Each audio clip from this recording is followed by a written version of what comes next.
जय हिंद दोस्तों। वंदे मातरम। कैसे हैं आप सभी? आशा करता हूँ अच्छे होंगे और एकदम स्वस्थ होंगे। मैं शिवेंद्र कुमार आप सभी का हार्दिक स्वागत एवं अभिनंदन करता हूँ आप सभी के अपने YouTube channel the Ganga academy के प्लेटफॉर्म पर। साथियों, यदि आप उत्तर प्रदेश पुलिस कांस्टेबल के री एग्ज़ाम की तैयारी कर रहे हैं तो आज की क्लास आपके लिए बहुत ही यूजफुल होने वाली है। आज की क्लास में हम टॉप 30 प्रश्नों को कवर करेंगे जो कि हमने दिल्ली सल्तनत से लिए हैं। दोस्तों, ये क्लास परीक्षा की दृष्टि से बहुत ही महत्वपूर्ण हो जाती है। तो चलिए अपनी क्लास को शुरू करते हैं और देखते हैं आज की क्लास में हमने किस प्रकार के प्रश्न लिए हैं। तो आप देख रहे हैं पहला प्रश्न हमारा, गजनी का वह प्रथम शासक कौन था जो खलीफाओं से सुल्तान की उपाधि धारण ग्रहण कर सुल्तान कहलाने वाला प्रथम शासक बना? तो आपको बता दें इसका राइट आंसर हो जाएगा महमूद गजनबी। बी ऑप्शन क्या होगा आपका? राइट होगा। यानी कि महमूद गजनबी, आपको बता दें ये एक तुर्क आक्रमणकारी था। क्या था? तुर्क आक्रमणकारी था जो खलीफाओं से सुल्तान की उपाधि धारण कर सुल्तान कहलाने वाला प्रथम शासक बना। आपसे एग्जाम में ऐसे पूछ सकते हैं कि भारत पर आक्रमण करने वाला प्रथम तुर्क कौन था? तो महमूद गजनबी हो जाएगा। अगला प्रश्न है हमारा प्रश्न नंबर 2। महमूद गजनबी के सभी आक्रमणों 1000 ईस्वी से 1026 ईस्वी के बीच में सर्वाधिक महत्वपूर्ण आक्रमण कौन सा था? तो आपको ध्यान रखना है सर्वाधिक महत्वपूर्ण आक्रमण हो जाएगा सोमनाथ मंदिर पर आक्रमण, जो आपका 1025 से 26 ईस्वी के बीच हुआ था।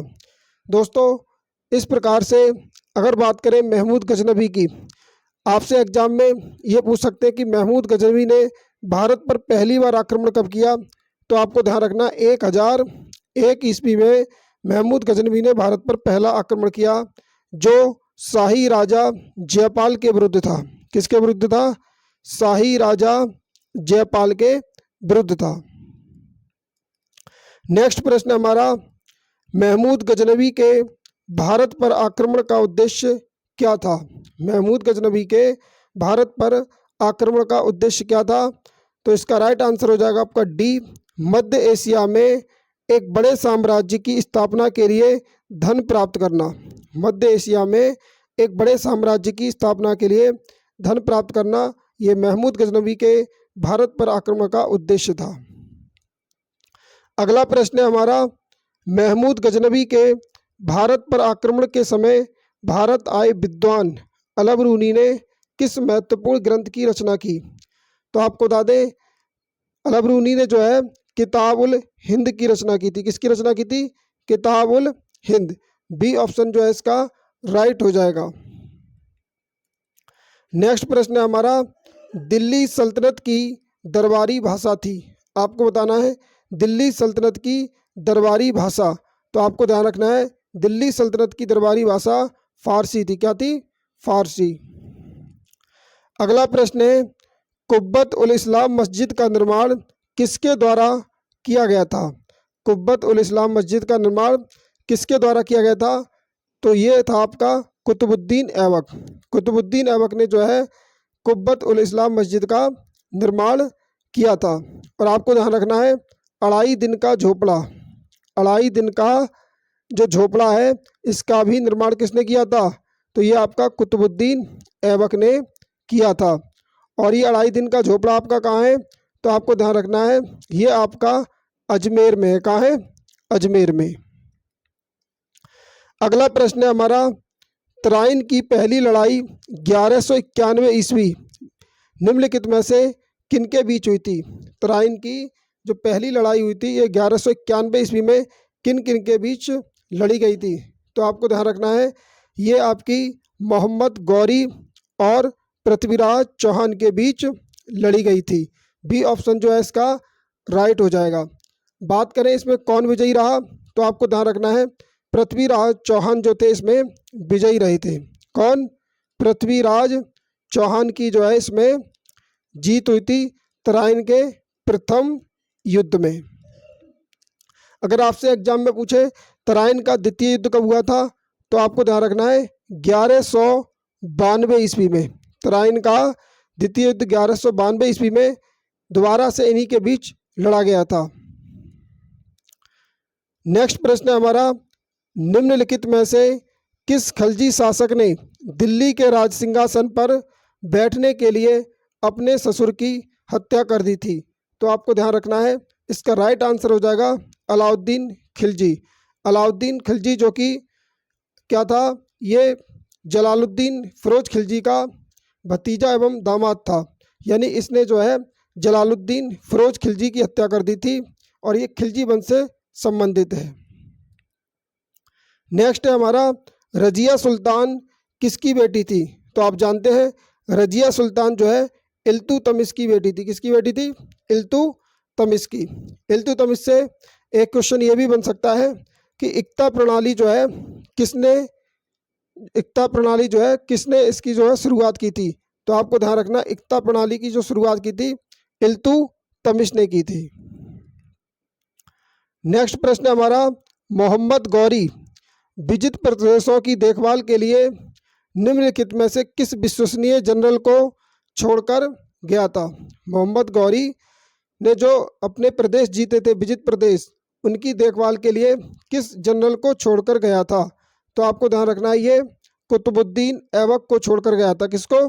कुतुबुद्दीन ऐबक, जो कि एक तरीके से कहें तो ये गौरी का क्या था? गुलाम था।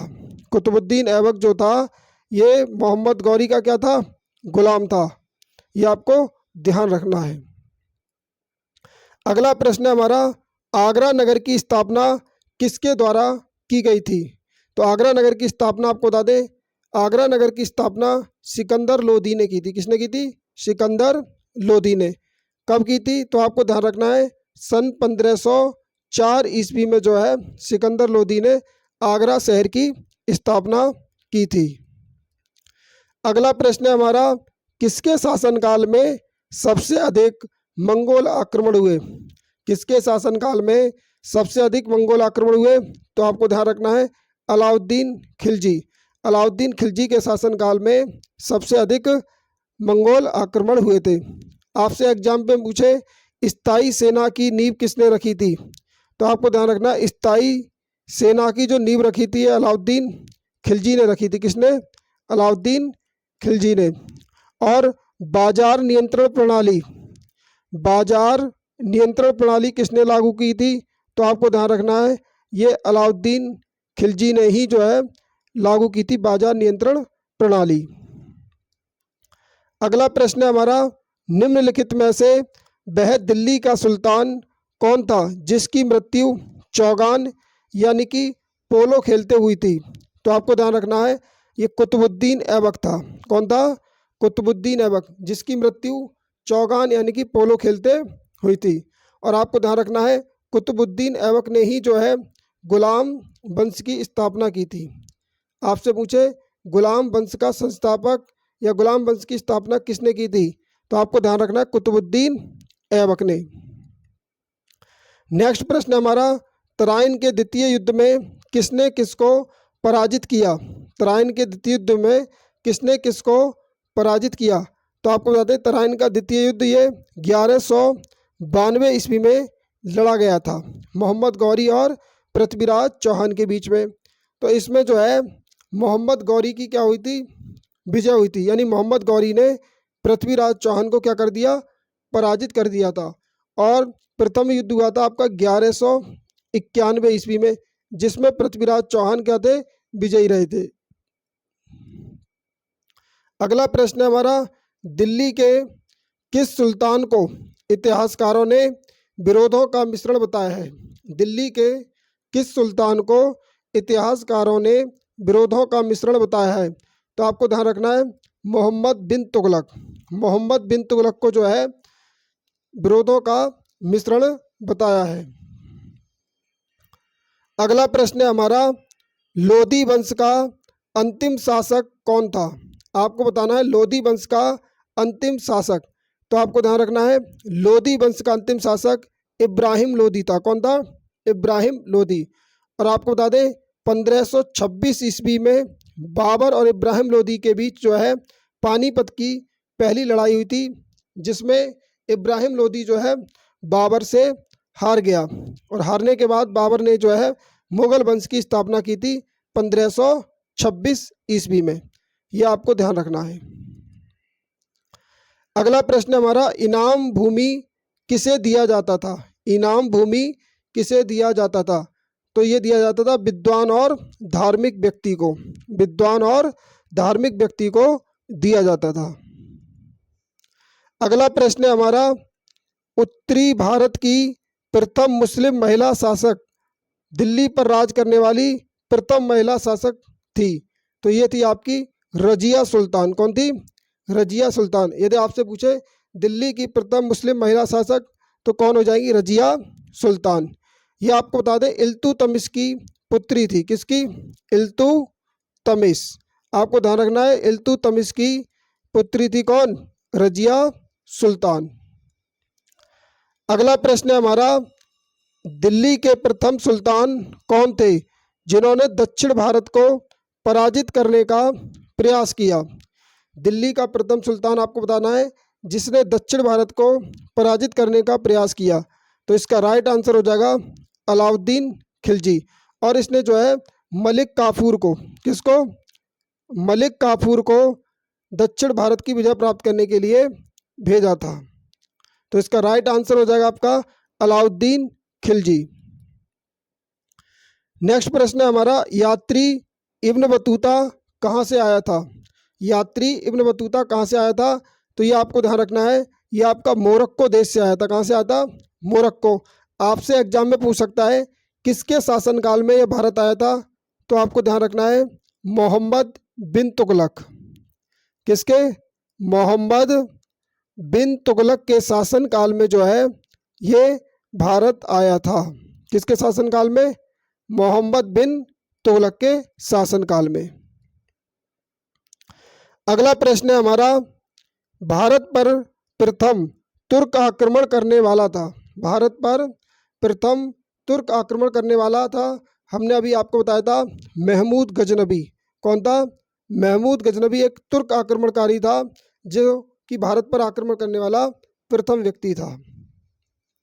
अगला प्रश्न है हमारा, निम्नलिखित में से कौन अपने को बुत शिकन यानी कि मूर्ति भंजक कहता था? तो बुत शिकन यानी कि मूर्ति भंजक, मूर्तियों को तोड़ने वाला, ये कहलाता है महमूद गजनबी। किसको कहते हैं? महमूद गजनबी को। अगला प्रश्न है हमारा, महमूद गजनबी ने कौन सी उपाधि धारण की? महमूद गजनबी ने कौन सी उपाधि धारण की है? तो आपको ध्यान रखना है यामीन उद्दौला यानी कि साम्राज्य का दाहिना हाथ कहते हैं जिसे, अमीन उल मिल्लत जिसे मुसलमानों का संरक्षक कहते हैं। यानी कि ए और बी दोनों इसका जो है राइट आंसर हो जाएगा। दोनों उपाधि जो है ये महमूद गजनबी ने धारण की थी। अगला प्रश्न है हमारा, महमूद गजनबी ने भारत में प्रथम आक्रमण किस राज्य के विरुद्ध किया था?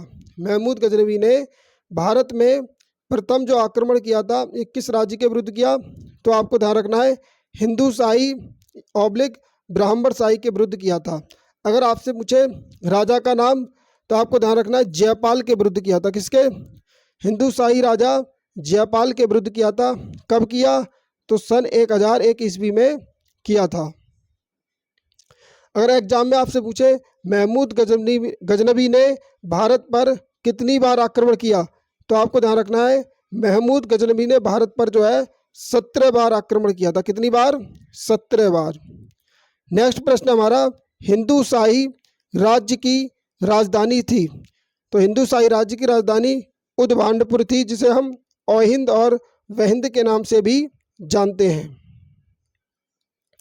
अगला प्रश्न है हमारा, महमूद गजनबी का भारत में अंतिम आक्रमण, महमूद गजनबी का भारत में अंतिम आक्रमण किसके विरुद्ध हुआ? तो महमूद गजनबी का भारत में अंतिम आक्रमण जाटों के विरुद्ध हुआ था जो 1027 ईस्वी में हुआ। कब हुआ था? 1027 ईस्वी में। अगला प्रश्न हमारा, हिंदू शाही राज्य का कौन सा शासक तुर्कों से बार बार पराजित होने के कारण गिलानीवश आत्मदाह कर लिया? तो इसका राइट आंसर हो जाएगा आपका जयपाल। जयपाल जो है ये तुर्कों से बार बार पराजित होने के कारण इसने जो है आत्मदाह कर लिया था। अगला प्रश्न है, महमूद गजनी किस वंश का था? महमूद गजनी किस वंश का था? तो आपको ध्यान रखना है ये यामिनी वंश से संबंधित था। किस वंश से था? यामिनी वंश से। अगला प्रश्न है हमारा, महमूद गजनवी के साथ भारत आने वाले इतिहासकारों में कौन शामिल नहीं था? महमूद गजनवी के साथ भारत आने वाले इतिहासकारों में कौन शामिल नहीं था? तो ये शाहनामा का लेखक फिरदौसी शामिल नहीं था। बाकी आपके किताबुल हिंद के लेखक अलबरूनी, तारीख यामिनी के लेखक उत्बी और तारीख सुबुक्तगीन के लेखक बैहाकी, ये आपके जो है शामिल थे, लेकिन शाहनामा का लेखक फिरदौसी शामिल नहीं था। दोस्तों, जैसा कि हमने आज की क्लास में टॉप 30 प्रश्नों को कवर किया, उम्मीद करता हूँ ये क्लास आपको जो है पसंद आई होगी। यदि आप हमारे YouTube channel the Ganga academy को पहली बार विजिट कर रहे थे और आपने अभी तक हमारे चैनल को सब्सक्राइब नहीं किया है तो प्लीज़ कृपया करके चैनल को सब्सक्राइब अवश्य कर लें। जय हिंद, वंदे मातरम।